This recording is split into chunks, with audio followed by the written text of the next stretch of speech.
شروع اللہ کے بابرکت نام سے جو بڑا مہربان نہایت رحم والا ہے۔ اس نے سگریٹ کا ایک کش لگایا اور اپنی محبوبہ کی تصویر بٹوے سے نکال کر دوستوں کو دکھانے لگا اور بولا، چیک کر یار کیا کمال کا پیس ہے، ہونٹ چیک کر یار کیسے ہیں، بس تیرے بھائی پر مرتی ہیں۔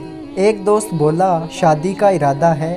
تو وہ کہکا لگا کر بولا، ابے نہیں یار، یہ صرف ٹائم پاس ہے، بس تھوڑا انجوائے کروں گا، مستی کروں گا اور پھر چھوڑ دوں گا۔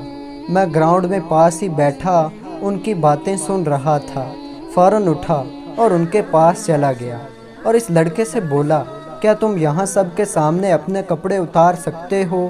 تو ایک دم غصے میں بولا کہ جناب آپ کا دماغ خراب ہے، کیا میں پاگل ہوں جو سب کے سامنے بے لباس ہو جاؤں؟ تو میں بولا کہ تم ایک لڑکی کو سب کے سامنے بے لباس کر رہے ہو، اس کا صرف یہ قصور ہے کہ وہ تم سے محبت کر بیٹھی ہے، یہ ٹھیک ہے کہ اس کی بھی غلطی ہے، لیکن اس کا مطلب یہ تو نہیں کہ تم اس کی عزت یوں سرعام دوستوں میں بیٹھ کر لوٹتے رہو۔ میں یہ کہہ کر وہاں سے پلٹ آیا اور گھر آتے ہوئے سوچتا رہا کہ ہم مرد کتنے عجیب ہوتے ہیں، عورت کی عزت اپنی نظر سے ہی لوٹ لیتے ہیں اور پھر بھی عورت کو قصوروار ٹھہراتے ہیں۔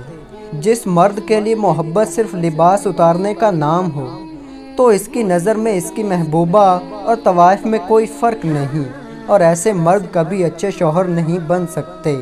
میری اللہ تعالیٰ سے دعا ہے کہ اللہ تعالیٰ میری تمام بہنوں کی حفاظت فرمائے اور میرے تمام بھائیوں کو اس حرام محبت سے بچنے کی توفیق عطا فرمائے، آمین۔